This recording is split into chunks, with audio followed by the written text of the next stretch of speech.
여러분, 중국의 통치자 중에서 모택동이라는 사람을 잘 아시죠? 미국 사람들은 마오쩌둥 이렇게 이야기를 하던데, 그 사람은 대단히 지혜롭고 똑똑한 사람이었다고 그럽니다. 또 아주 사악한 지도자였고, 대단한 지도력과 탁월한 정신의 소유자였다고 그래요. 그래서 당대에 그를 미워했던 정적들도 그 사람의 뛰어난 그 인물임을 인정을 했다고 그래요.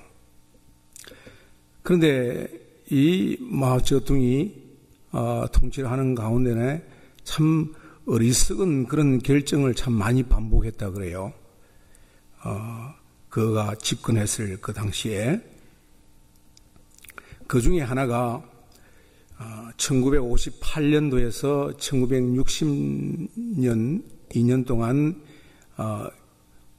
일어난 일인데, 제4회 운동, 그런 게 있었어요. 제4회 운동이라는 것은 네 가지 백성들을 해롭게 하는 것들을 제거한다. 그 네 가지가 뭔가 하니까 모기, 파리, 쥐, 그 다음에 참새였습니다. 근데 그 중에서 특히 참새를 박멸해라. 왜냐 하니까 백성들의 그 농산물을 참새가 이렇게 먹어버리니까 출산을 못하는 거죠.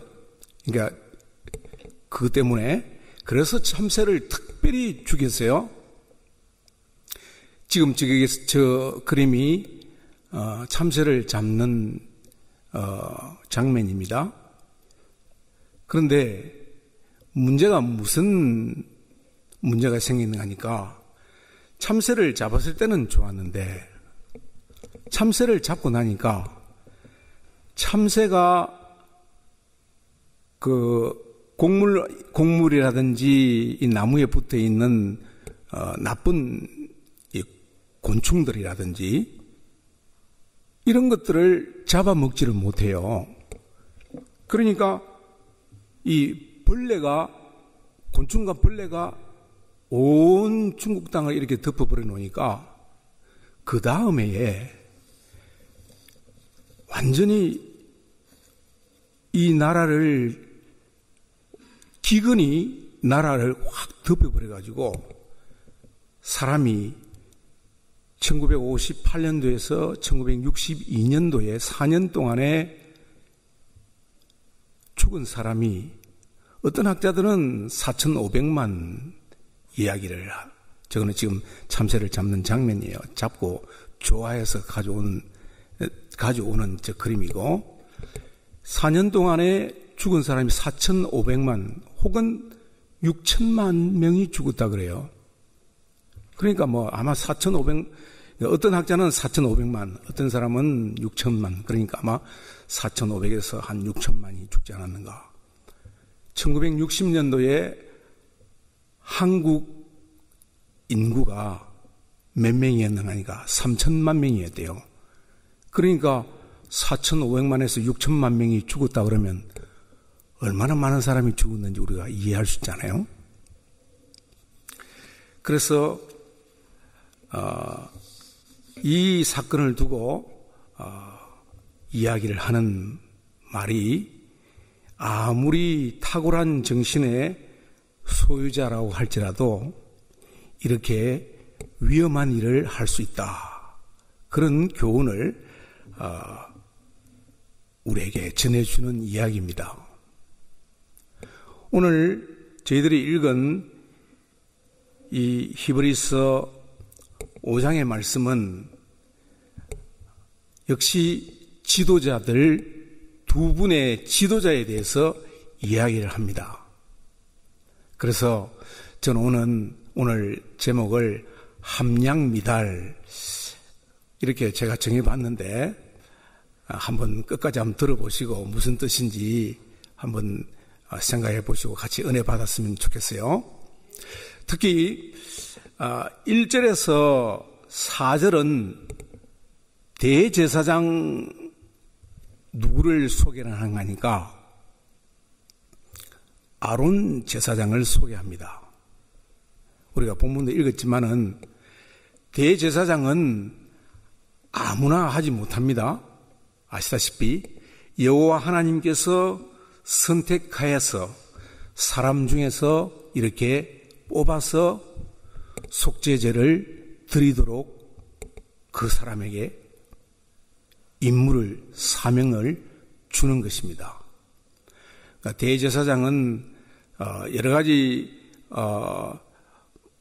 번제도 드리고 또 소제도 드리고 속죄제도 드리고 또 화목제도 드리고 속건제도 5가지 제사를 또 매일 드리기도 하지만은 특별히 대제사장의 큰 임무 중에 하나는 1년에 한 번씩, 그러니까 7월 10일 날 대속죄일에 자기 이스라엘 백성들의 모든 죄를 한번 속해하는 그런 일이 대제사장이 하는 일 중에 하나인데 딱 1년에 한 번이에요. 1년에 한 번이라는 말은 백성들의 죄의 유효 기간이, 속죄한 기간이 1년으로 그렇게 보았던 것 같아요. 그런데 하나님께서 대제사장을 사람에게서 이렇게 속했지만은, 선택을 해서 대제사장 자격을 주었지만은, 사람이 된 대제사장은 사람인지라 죽잖아요. 죽으면 또 그 다음에 아들이 또 대제사장이 되기도 해요. 맨 첫 대제사장은 누구죠? 아론이에요. 그리고 이스라엘 백성, 그러니까 아론이 죽으면 그 아들 엘라살이 또 대제사장 자격을 잇고, 엘라살이 죽고 나면 또 비느하스가 또 대를 잇고, 그래서 이스라엘이 멸망한 해가 우리 잘 알다시피 AD 70년입니다. 그죠? 로마 장군 티토 장군에 의해서 멸망되었을 때에 그때까지 바뀐 대제사장이 몇 명이니까 77명입니다. 그래 매년이 아니라 죽으면 또 바꾸고 또 바꾸고. 그런데 오늘 이 5절부터 10절은 또 다른 대제사장을 소개를 하는데, 그 대제사장은 예수 그리스도를 소개를 하고 있습니다. 사람은 죽고 또 바꾸지만은, 그러나 하나님의 아들이신 대제사장이신 예수 그리스도는 영원한 대제사장이다. 그렇게 오늘 이 본문이 설명을 하고 있습니다. 특히 5절부터 그 다음에 6절, 7절 이 말씀은 지금 5절에 이렇게 보니까, 또한 이와 같이 그리스도께서 대제사장 되심도 스스로 영광을 취하심이 아니요 오직 말씀하신 이가 그에게 이르시되 너는 내 아들이니 내가 오늘 너를 낳았다.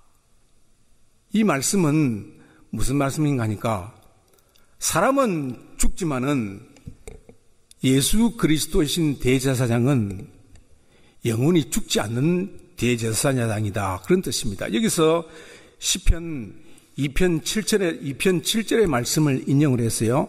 너는 내 아들이다. 오늘날 내가 너를 낳았다.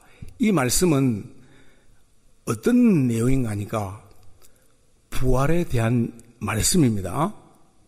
이것을 우리가 성경 어디에서 보면은 그걸 이해할 수 있는 거니까, 사도 바울이 전도 여행을 3차를 했죠. 근데 1차 전도 여행을 어디에 갔는가 하니까 비시디의 안디옥에 갔었어요. 비시디의 안디옥에 갔어서 그 안디옥 교회에 안식일 날 말씀을 전할 때에 그리스도를 소개를 하는데, 내가 전하는 예수 그리스도는 십자가에 죽으셨다가 그리고 부활하셨다. 그렇게 하면서 이 오늘 말씀하신 이 너는 내 아들이니 내가 너를 낳았다, 이 말씀을 인용을 하는 거예요. 십편 말씀을.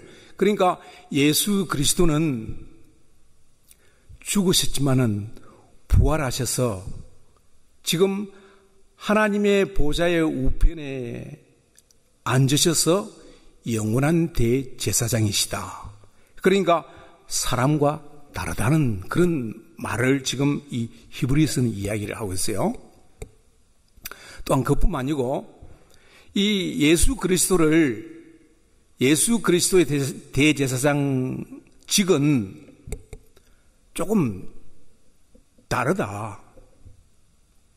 어떻게 다르냐? 그러면서 누구를 또 소개를 하면서 비교를 하는가? 멜기세덱에 대해서 이야기를 합니다.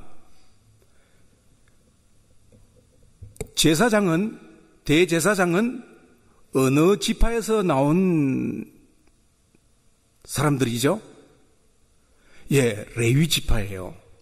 레위 지파 사람들만 대제사장을 할 수 있어요. 자기가 아무리 왕이라 그래도 마음껏 제사 드리면 큰일 나요. 그 대표적인 예가 사울왕 있잖아요. 사울왕이 지금 암몬하고 지금 전쟁을 치르려고 그러는데 사무엘 선지자가 안 오니까 자기가 제사를 드렸잖아요. 그러니까 그 일로 결국은 왕위를 빼앗긴 거예요. 하나님 앞에서. 그리고 또 북이스라엘 첫째 왕 여로보암도 자기가 왕이니까 제사를 드린 거예요. 그러니까 밑에서 제사장이 왕이시여, 당신은 제사장이 아니기 때문에 제사 드리면 안 됩니다. 그렇게 하니까 이 여로보암 왕이 너 왕인데 내한테 함부로 그렇게 이야기를 해? 이렇게 손을 이렇게 잡으니까 이 손이 굳어져서 못 내렸던 그런 일도 있죠. 우시야 왕도 그렇습니다. 탁월한 그 우시야 왕도 제사장만 드리는 제사를 드리다가 보니까 이마에 문둥병이 생겨가지고 평생 별궁, 그러니까 코렌틴 내가지고 살았어요. 그래서 죽었어요. 그 제사는 함부로 할 수 없는 거예요. 아론의 제사장, 다시 말하면 레위 지파의 사람들만 대제사장 할 수 있는 거예요. 그런데 우리 예수님은 어느 지파의 사람이에요? 어느 지파에 예수님 태어나셨어요? 유다 지파였어요. 그런데 유다 지파에는 대제사장이 된다는 그런 규례라든지 그런 법이 성경에 전혀 없습니다. 그러면 예수님은 문제가 되잖아요. 그래서 하나님께서 예수 그리스도를 대제사장을 세우긴 세우는데 누구의 순서, 누구의 반차를 쫓아서 대제사장이 되시는가 하니까 멜기세덱이라고 하는 그 살렘 왕이요. 족보도 없어요. 아버지도 없고 어머니도 없고요. 시작한 날도 없고 끝이 없어요. 마치 하나님의 아들처럼 아들과 같이 여기는 사람이 누군가니까 멜기세덱이에요. 그래서 여호와 하나님께서는 예수 그리스도를 제사장의 반열에 세우시는데 아론의 반열이 아니라 멜기세덱의 반열에서 세우신 분이 이 예수 그리스도라는 겁니다. 그러니까 마치 죽음도 없다는 거죠. 끝도 없다는 거죠. 그 반열과 같이 똑같은 반차를 따라서 세우신 분이 예수 그리스도다. 그것을 지금 이 5장에서는 지금 설명을 하고 있습니다. 그러니까 예수 그리스도의 제사장의 그 자격은 사람과 철저하게 근본적으로 다르다. 여기 4절, 5절, 6절, 7절, 이렇게 7절도 한번 보겠습니다. 7절 한번 보겠습니다. 그는 육체에 계실 때에 자기를 죽음에서 능히 구원하실 이에게 심한 통곡과 눈물로 간구와 소원을 올렸고 그의 경건하심으로 말미암아 들으심을 얻었느니라. 이거는 무엇을 말씀하시는 걸까요? 그리스도께서 십자가를 지시기 전에 겟세마네 동산에서 아버지여, 할 수만 있으면 아버지께는 모든 것이 가능하니까 이 잔을 내게서 옮겨 주십시오. 그러나 내 온대로 마시고 아버지의 뜻대로 하시라고 그렇게 기도하면서 통고하고 기도했던 그 기도의 가장 근본적인 그 기도의 제목이라고 해야 될까요? 그것이 무엇이었나 하니까 하나님, 아버지, 나를 부활해서 영생을 얻도록 해주세요. 주님, 그 기도 제목이 뭔지는 잘 모르겠는데 오늘 이 7절의 말씀을 보니까 그렇다는 거예요. 그러니까 7절도 그렇고 6절도 그렇고 5절도 다 무엇에 대해서 이야기하는 거니까 예수 그리스도는 죽으셨다가 부활하시는 존재다 이 말입니다. 다시 말하면 영원하신 존재다 이런 뜻입니다. 우리 주 예수 그리스도는. 그러니까 아론의 대제사장 반열하고는 본질적으로 근본적으로 다르다. 그것을 지금 이 히브리서 저자는 설명을 하고 있습니다. 자, 이 히브리서 저자는 지금 이 히브리서를 받는 그 수신자들에게 하고 싶은 이야기가 있는 거예요. 그 하고 싶은 이야기가 뭔가니까 그 수신자는 누군가니까 그러니까 예수 그리스도를 그러니까 유대인들 중에서 예수를 믿는 사람이 있잖아요. 예수 그리스도의 그 십자가의 죽으심과 부활의 사건들을 듣고 회심한 유대인들, 그 사람들에게 전한 이 편지입니다. 어떻게 보면 논문이랑 마찬가지죠. 그런데 지금 이 유대인들이 그러니까 유대의 교를 믿다가 예수 그리스도를 믿은 이 개종자들이 처음에는 잘 믿다가 시대가 자꾸 어려워지는 거예요. 핍박이 있는 겁니다. 어떤 핍박이 있느냐 하니까 로마 시대 때에 황제만이 유일한 참신이다. 그렇게 이야기를 하니까 예수 믿는 사람들은 아니, 우리는 그거 인정할 수 없다. 참신은 아들 예수 그리스도 외에는 참신이 없다. 그렇게 이야기를 하면서 로마 사람들이 이야기하는 그 로마 황제에 숭배하는 그 신앙을 인정 안 하니까 핍박이 시작이 되는 거예요. 자기 직장을 잃습니다. 사업을 못하게 해요. 빼앗겨요. 그리고 공직에서 떠날 수밖에 없습니다. 그것뿐만 아니고 네로 황제는 우리가 잘 알다시피 믿는 사람들 잡아서 운행 경기장에 이렇게 보내놓고 굶주린 사자를 보내서 먹게 하잖아요. 그죠? 그런 고난이 많으니까 아이고 나 예수 안 믿을래. 그러고 돌아서서 어디로 다시 돌아가는 거예요? 유대계로 돌아가자. 유대계는 뭐 황제 숭배해도 괜찮다고 생각하니까 이 사람들에 대해서 지금 히브리서 저자는 예수 그리스도를 바로 알아라. 예수 그리스도를 깊이 생각해라. 그래서 한 말이 예수 그리스도는 천사보다도 뛰어난 분이다. 그것이 1장의 이야기입니다. 왜냐하면 이 유대인들은 천사를 숭배했어요. 왜냐? 하나님의 말씀을 딜리버리를 천사가 하나님의 말씀을 받아서 딜리버리를 모세에게 해줍니다. 그럼 모세가 그것을 적어서 말씀을 기록하는 거예요. 그러니까 유대인들은 천사를 위대한 존재로 생각하는 거예요. 그런데 히브리서 저자는 무엇을 얘기하는 거니까 예수 그리스도는 만물을 창조하신 분이다. 그러니까 천사는 예수 그리스도께서 다스리는 일꾼이다. 천사하고 비교할 수 없는 분이 예수 그리스도다. 그리고 2장에는 무엇을 얘기하니까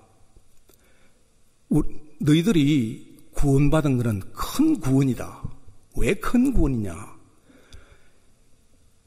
이스라엘 백성들이 율법을 받아서 그 율법대로 행하지 못하면은 죽잖아요.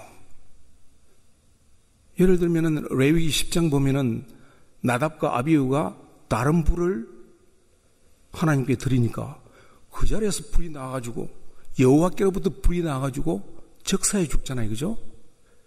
그리고 또 여리고 성을 쳤을 때 여리고 성에 있는 그 물건 절대로 손대지 마라. 그거 손대면 받쳐지는 것과 같기 때문에 너희들 죽는다. 그런데 아간이라는 사람이 외투와 은과 금을 훔쳐서 어떻게 해요? 죽잖아요. 그러니까 여호와의 율법을 지키지 아니하면은 죽는 것처럼 그렇게 무서운 것이 구약의 율법인데, 그러나 예수 하나님의 아들이신 천지 만물을 창조하신 그 예수 그리스도가 전해준 그 복음은 구약의 그가 비교할 수 없다. 그러니까 너희들이 받은 그 구원은 큰 구원이다. 그리고 3장에서는 예수 그리스도를 어떻게 소개하는 거니까 너희들이 위대하게 생각하는 그 모세보다도 예수 그리스도는 더 뛰어난 분이다.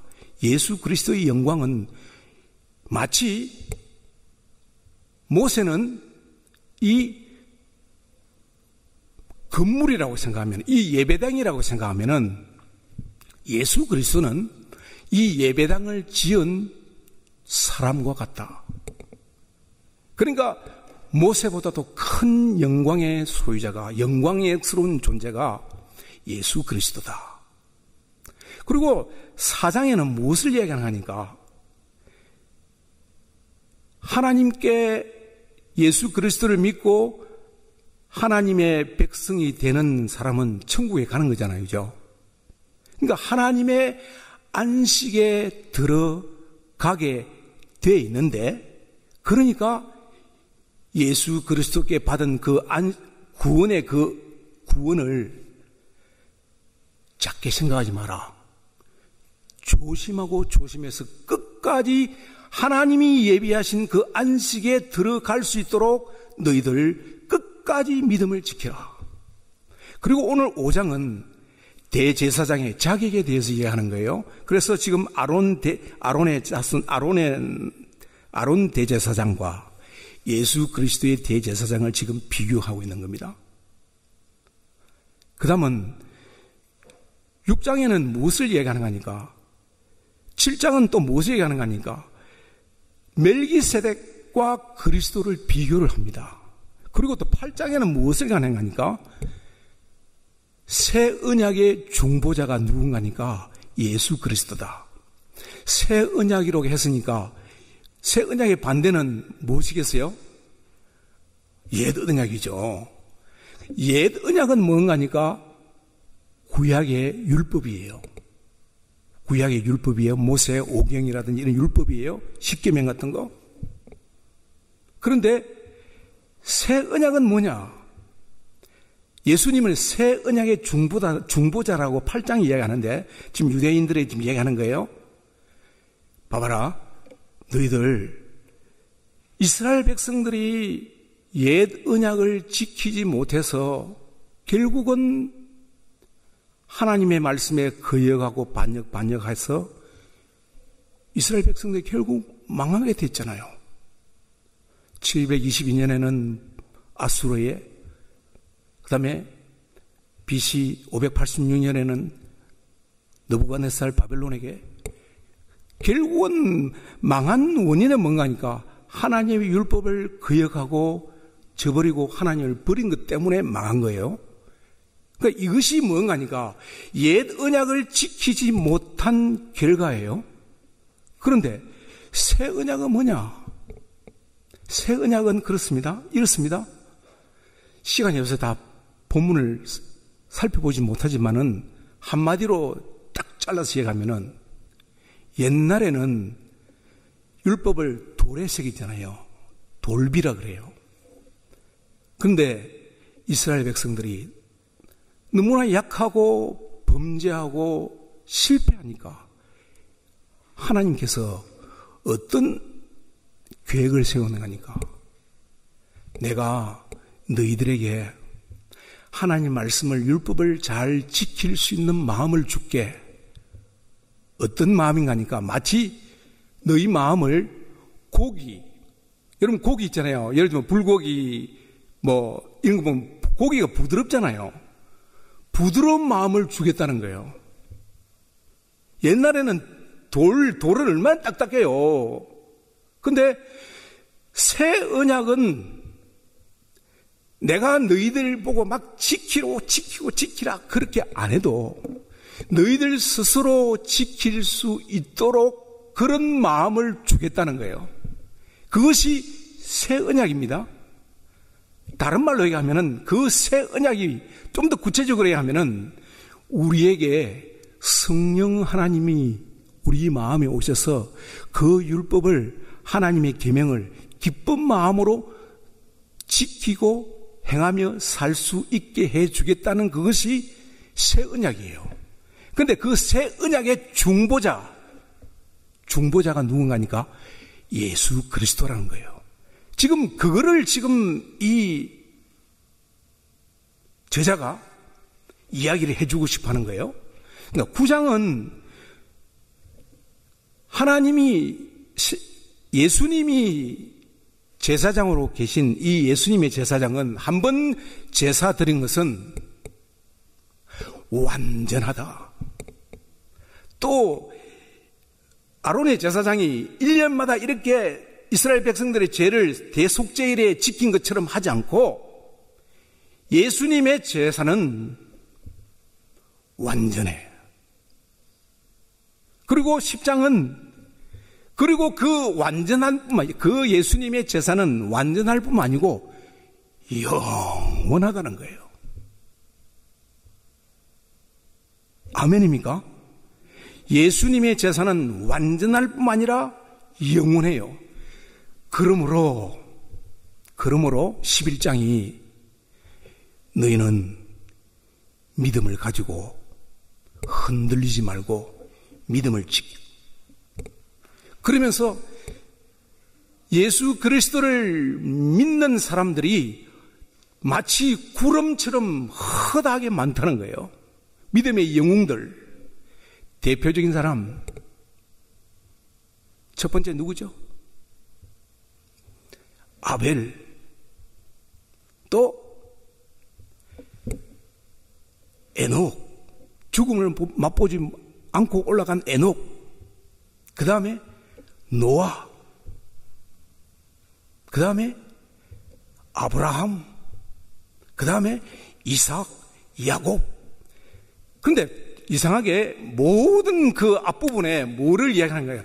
믿음으로 아벨은 더 나은 제사를 드렸고 믿음으로 에녹은 하나님을 기쁘시게 하는 자라 인정함을 받고 죽음을 맛보지 않고 믿음으로 아브라함은, 믿음으로 이삭은, 믿음으로 야곱은, 믿음으로 요셉, 믿음으로 모세는 다 믿음으로. 이 믿음은 다른 말이 아니라 이 40절 중에서 11장에서 40절 중에서 거의 제가 한 카운트를 한 잊어버린 건 다 24번이니까 믿음으로, 믿음으로, 믿음으로, 믿음으로. 이 믿음이 뭔가 아닌가? 다른 말로 얘기하면은 예수님으로, 그 믿음을 그냥 예수님으로 바뀌어도 관계없어요. 사실은 믿음은 내 믿음이 아니죠. 믿음은 누구 거라 그랬어요? 믿음은 누구의 선물이라 그랬었나요? 하나님의 선물이라 그랬어요. 왜? 누구든지 자랑하지 못하기 위해서. 그러면 왜 믿음으로 그렇게 이야기를 해요? 믿음으로라는 말을 믿음으로 에녹은, 믿음으로 아벨은, 믿음으로 야곱은 하나님 예수님께서 내 마음에 역사하셔서 그리스도의 은혜로 인해서 하나님이 내게 말씀하셨을 때에 거기에 대해서 반응하는 것을 그 반응하는 것을 일컬어 믿음이라는 그런 말을 표현하는 거예요. 자, 오늘 제가 말씀을 드리려고 하는 주 포인트는 뭔가? 이 히브리서는 사실은 닉네임이 있습니다. 닉네임은 아시는 분 계시겠지만 모르겠지만 아시는 분도 많이 있겠죠. 제5복음서라 그렇게 이야기를 해요. 사복음서는 우리 마태복음, 마가복음, 누가복음, 요한이잖아요. 그죠? 제5복음서라 그래요. 왜냐? 예수 그리스도에 대해서 처음부터 끝까지 1장부터 10장까지 계속 이야기하고 그리고 11장부터 실천을 이야기하는 거예요. 그러니까 그리스도를 피상적으로 알지 말고 깊이 생각해라. 깊이 생각한다는 뭐겠어요? 앉아도 그리스도를 생각하는 거예요. 서도 그리스도를 생각하는 거예요. 걸어가도 그리스도를 생각해요. 누워도 그리스도 생각하는 거예요. 일하면서도 그리스도 생각하는 거예요. 이것을 깊이 생각하는 거예요. 자, 몇 절을 한번 보는 거니까 9절을 한번 보겠습니다. 9절을 한번 보겠습니다. 한번 같이 읽을까요? 온전하게 되셨은즉 자기에게 순종하는 모든 자에게 영원한 구원의 근원이 되시고. 제가 이 설교를 준비를 하면서 사실은 제가 왜 하필이면 이 설교를 왜 히브리서 5장을 택했느냐 그렇게 의문을 가지고 계신 분도 계실 거예요. 사실은 담임 목사님께서 제가 목사 안수를 받기 전에 양강도 선생님 설교 한 편을 준비를 하세요. 목사 되기 전에 한번 해야 됩니다. 그래서 원고를 써서 보내주라 그러시더라고요. 그래서 그때 이제 제가 새벽기도, 목요 새벽기도 때 이 히브리서를 설교를 하고 있었어요. 그러니까 뭐 또 따로 설교할 것도 없고 그냥 새벽기도 때 설교했던 그 본문 중에 하나 얘기를 해서 제가 목사님께 드렸어요. 그래서 이 본문을 지금 제가 설교를 하는 겁니다. 근데 이 본문을 보면서 가만히 생각해 보니까 참 이상해요. 왜냐? 예수 그리스도는 제가 말씀드린 것처럼 천지의 창조자세요. 그리고 하나님의 영광의 본체이시고 그를 통하지 않고는 만물이 지어지지 않은 것이 없다고 그랬어요. 요한복음 1장 3절에 보면. 그런데 이분이 지금 육체에 계실 때에 심한 통곡과 눈물로 간구를 했다고 그랬어요.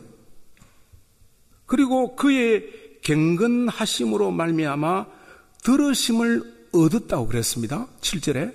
그리고 오늘 9절에 지금 보니까 그분 때문에 지금 그러니까 8절도 보니까 그가 아들이 있으면서도 받으신 고난으로 순종함을 배워서 9절 온전하게 되셨다.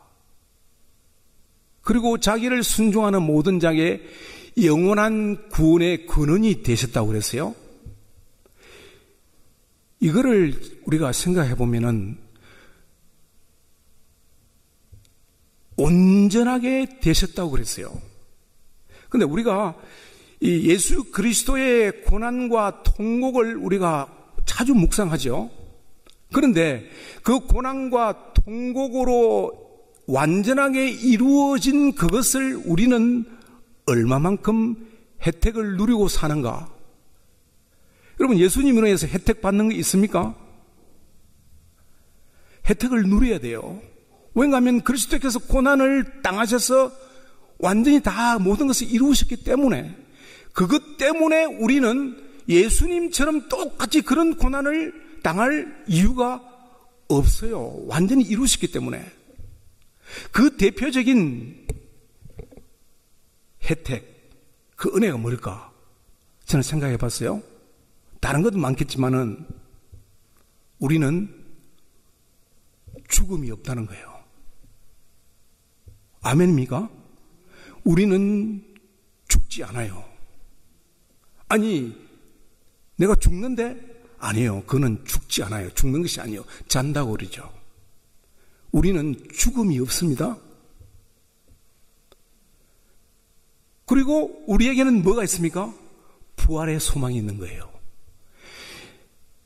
내가 예수 그리스도께서 이룬 그 대속의 속죄로 인해서 그 이룬 그 혜택을 저는 이 영원한 생명, 그리고 마지막 부활 때에, 마지막 재림 심판하실 때에, 재림해서 오실 때에 영원한 부활의 소망을 확실히 가지고 사는 그것이 우리가 받는 큰 혜택 중에 하나라고 저는 생각해요. 예수 그리스도께서 당한 그것 때문에.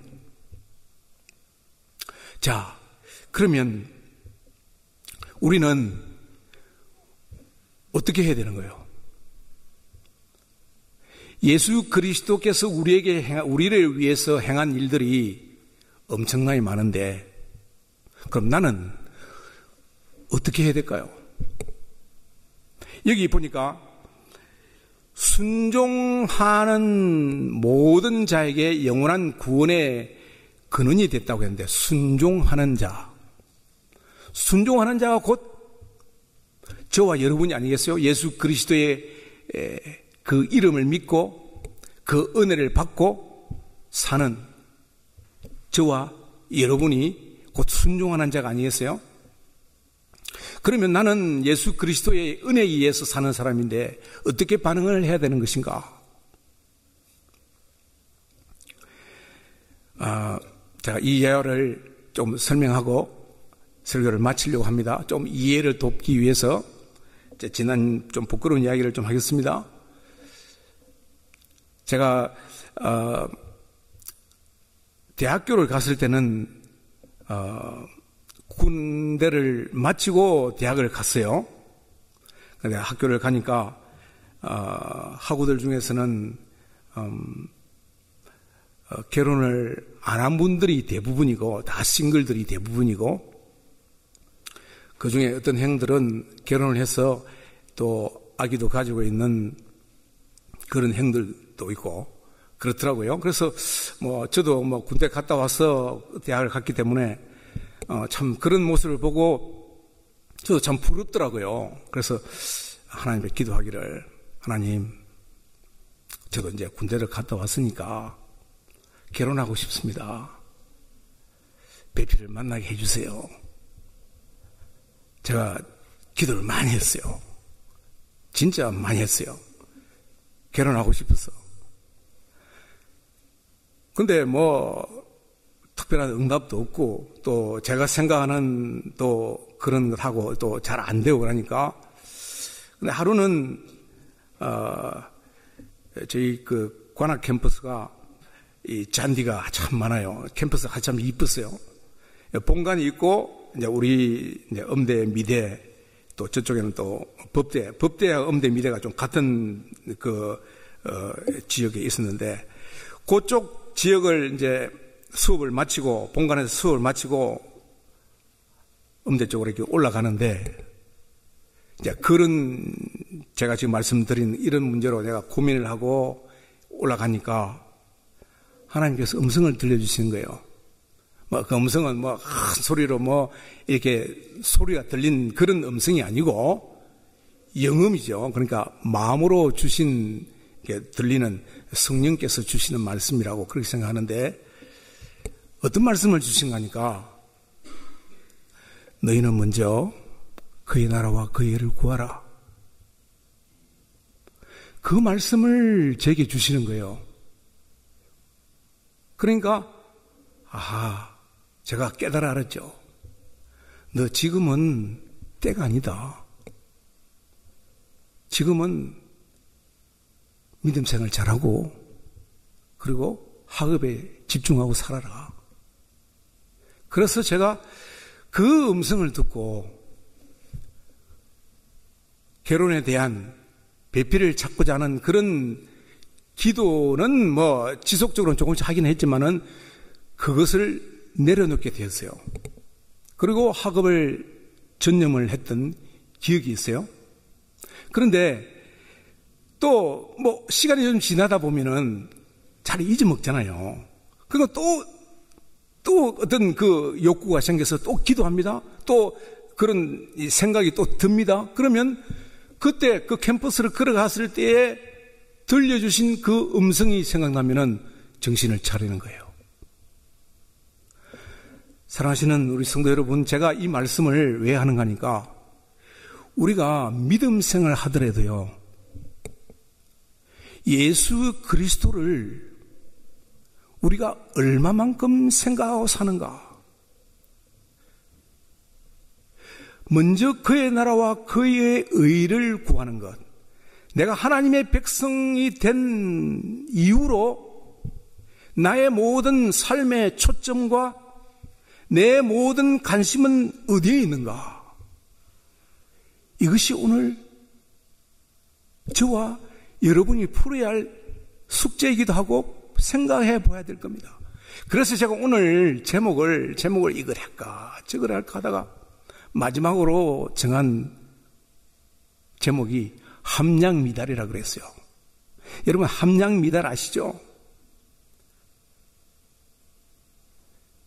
군대를 50km 못 넘으면 못 간다 그러더라고요. 그래서 어떤 사람은 일부러 금식하고 초콜릿 먹고 그래가지고 군대를 면제받고 그런 친구들도 있더라고요.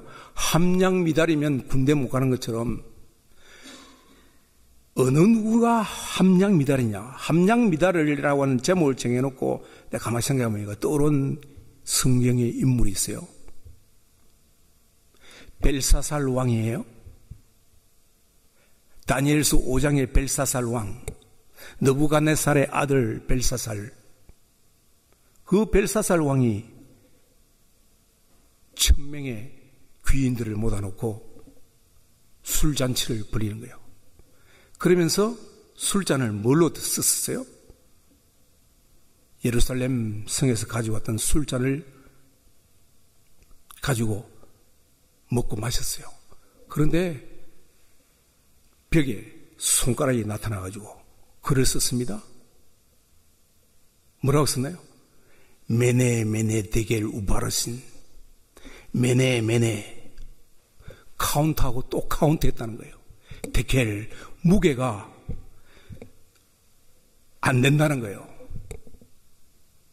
너 함량 미달이다.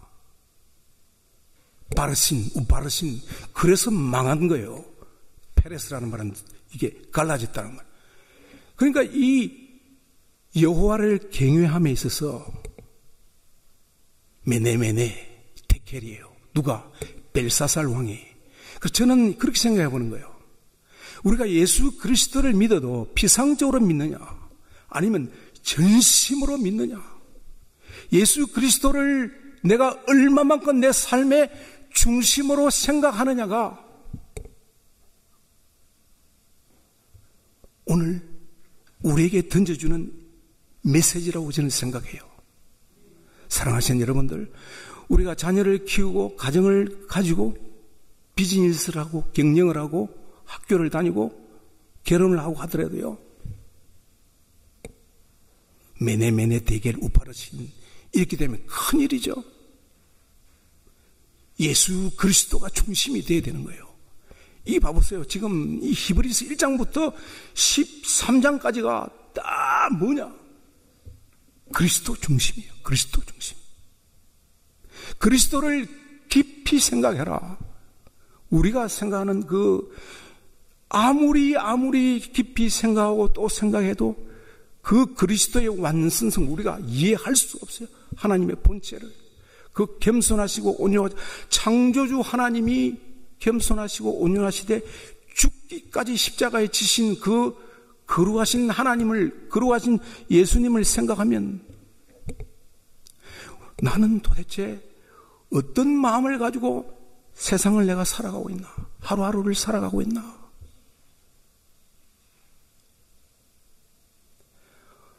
오늘 이 자리에 오신 여러분들 정말 잘 오셨습니다. 제가 전하고 싶은 말씀은 이겁니다. 예수 제일 주로 사십시오. 예수보다도 더 귀한 것 내 마음에 있으면 안 돼요. 왜? 예수님 믿으면 예수님이 다 책임져 준다니까요. 그렇잖아요. 여러분 군대 가는 사람 봐봐요. 군대 가는 사람들이 밥하고 빨래하고 사업하고 그러나요? 군대 가면은 입을 것 주고 먹을 것 주고 다 주잖아요. 군인이니까. 우리는 뭐예요? 예수 그리스도의 군사가 아니겠어요? 하나님 나라의 백성이 아니겠어요? 하나님의 나라의 백성은 누가 책임져 주는 거예요? 하나님이 책임져 주는 거지. 예수님이 책임져 주는 거지. 그것이 하나님 나라의 백성의 아이덴티티예요. 저는 오늘 전하고 싶은 말은 예수 제일주의로 살자. 예수 제일주의로 우리 자녀들을 가르치자. 뭘 하든지 그때 가서 아무것도 하지 말라는 거 아니죠. 뭘 하든지 내가 하나님의 나라의 군사요, 예수의 제자요, 예수께 보냄을 받은 사람이다. 이거를 잊지 말자. 이겁니다. 나는 꼭 그거 오늘 이야기하고 싶어요. 예수 제일주의로 오늘 돌아가실 때 여러분 예수님 다 사랑하시죠? 더 깊이 내가 사랑해야 되겠다. 그런 마음을 가지고 가시고요. 아이고 내가 요즘 다른 일 때문에 정신이 없어서 예수님도 모르고 잊고 사는 그런 분이 있으면 다시 오늘 예수님 마음에 다시 깊이 품으시고 예수님 모시고 가시고 예수님과 함께 동행하시는 이 남은 3일 되시고 한평생이 되시기를 예수님의 이름으로 권유합니다. 기도하겠습니다.